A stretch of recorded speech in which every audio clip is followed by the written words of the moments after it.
인대가 끊어지거나 파열된 경우에 다시 원형으로 돌아오기가 쉽지 않다. 이런 얘기들을 많이 하거든요. 그렇죠. 네, 그렇게 가능할까요? 특히 이제 수술할 경우에는 이제 꼬맸잖아요. 그럼 원래 그 크기보다 좀 이제 늘어난 상태로 되기 때문에 수술했는데도 발목의 염자는 자주 발생하는 경우들도 이제 발목에 힘이 여전히 운동을 좀 하고 싶은데 스쿼트 하려면 발목이 밀려요. 이런 분들은 이제 많이 보게 되는데요. 그래서 결국은 자기 생체 조직으로서 수술 없이 스스로 수축할 수 있다면 그 운동력도 다시 원상태로 복원할 수 있기 때문에 치료 후 이제 붙지 않았을 때 이제 그때 수술을 하시거나 가급적 수술 없이 해결하는 방법을 저희는 권해드리고 있습니다.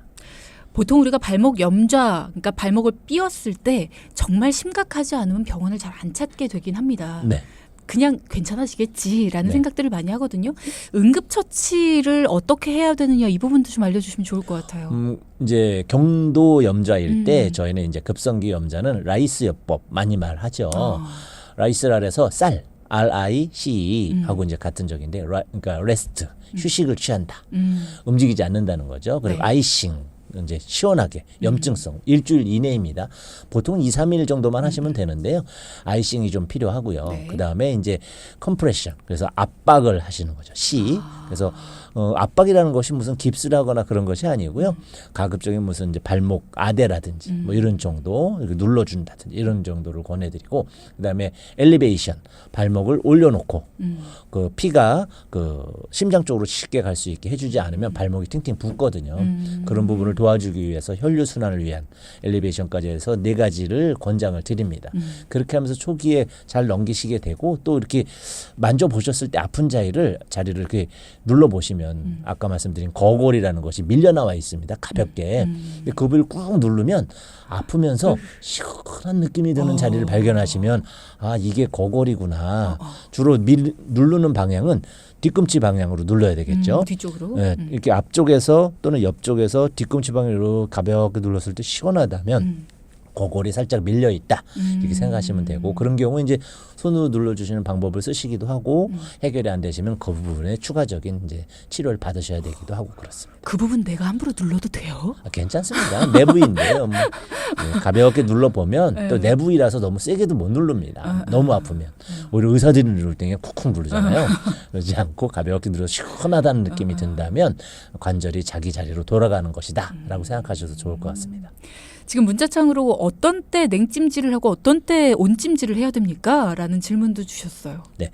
냉찜질을 하는 이유는 염증을 막기 위해서 그런 것입니다. 손상의 정도가 심할 때는 이제 우리가 기본적으로 붓고 멍이 생기잖아요. 근데 이제 붓고 아픈 거는 기본이지만 열과 발적은 염증인데 경도에서는 잘 안 나타나죠. 근데 조금 심하게 뺐다 그러면 열과 발적이 나타납니다. 뜨끈뜨끈하고 뻘개지는 거죠. 염증이 심해지기 때문에 염증 부분을 가라앉히기 위해서 가장 좋은 방법으로 초기에 아이싱을 권하는 것이라서 열이 나거나 그러지 않는다면 굳이 아이싱을 안 하셔도 되고요. 그런 경우에는 한 2, 3일 기다려 봤다가 열이 없다면 오히려 온찜질이 더 혈액순환을 통해서 회복을 빠르게 한다고도 합니다. 그럼 우리가 평소에 이럴 땐 온찜질이야, 이럴 땐 냉찜질이야 이렇게 구분할 수 있는 방법이 있어요? 그렇죠. 염증은 홍종열통이라고 합니다. 홍은 빨개지고 종 붓고 열나고 아프고 홍종열통의 증상이 심하다면 아이싱. 별로 없이 그냥 걸을 때 좀 디딜 때 아파. 홍종열통은 심하지 않아. 이런 경증은 오히려 핫팩. 이게 더 좋다고 판단하셔야지. 그래서 왜 그 파스 같은 경우에도 제가 얼마 전에 살짝 발목을 좀 삐끗했는데 파스를 붙이려고 보니까 이게 따뜻한 파스가 있고요. 시원한 파스가 있는데 둘 다 삔 곳에 좋대요. 어떤 걸 붙여야 되지라는 고민이 되더라고요. 그렇죠. 지금의 그 방법을 이제 찾으시면 되고요. 실제로 아이싱, 아이스, 쿨 이런 것이 붙어 있는 것들은 이제 주로 열날 때 하시게 되죠. 이제 그 인간은 추우면 따뜻한 데를 가고 더우면 시원한 데를 찾아가는 게 그 본능이죠. 본능적인 반응이듯이 열이 나면 뜨거운 핫팟을 붙이면 불편합니다. 그렇죠.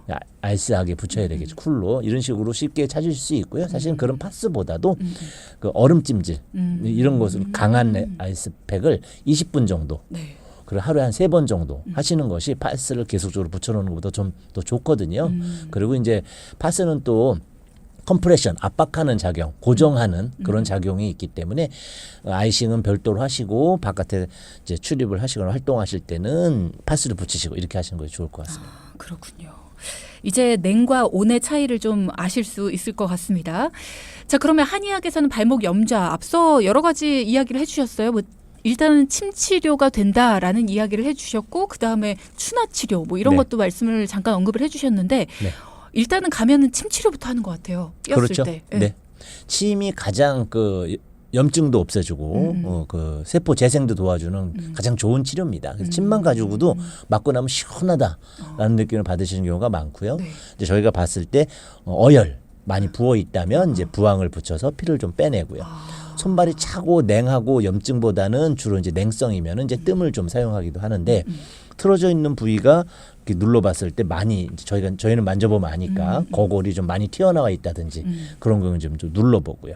그리고 저희가 이제 치료받으러 오셨을 때도 대략 4발 5발을 못 걸으시는 분이 계십니다. 그럴 때는 이제 골절을 의심해 보는 거죠.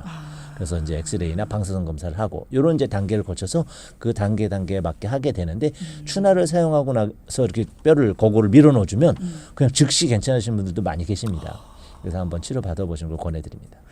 그러면 빠진 뼈를 끼워 넣으면 자꾸 빠지지 않나요? 어깨뼈 같은 경우 그것을 잡아주는 것이 인대이기 때문에 추가적 치료로 침이나 이런 것이 인대를 수축하게 되고 인대 혈류량이 늘어나고 탄성이 늘어나면서 이제 안 밀리게 해주는 거죠. 그렇죠. 나는 발목이 너무 약해 하시는 분들한테 이런 거 평소에 먹어주면 좋아요 하실 만한 게 있을까요? 기본적으로 이제 염증이 심하다면은 우리가 많이 하는 것이 이제 뭐 오메가3라든지 야채, 뭐 과일 이런 것들이 이제 면역을 증강시키고 염증을 없애주잖아요.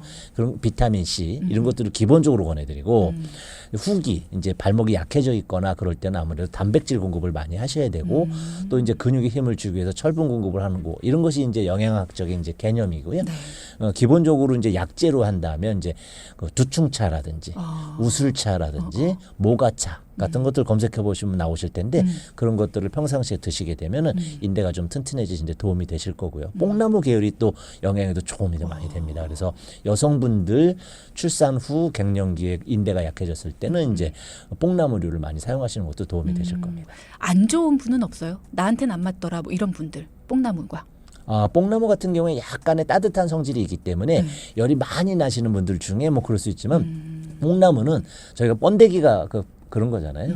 단백질 저기 그쵸. 되고 뽕나무가 뿌리 잎부터 뿌리까지 거기에 자생하는 벌레까지 버릴 게 없는 것이 뽕나무입니다. 뽕나무는 웬만하면 현대인 건강 특히 이제 노년 건강에 도움이 되기 때문에 대부분은 다 맞으실 것 같습니다.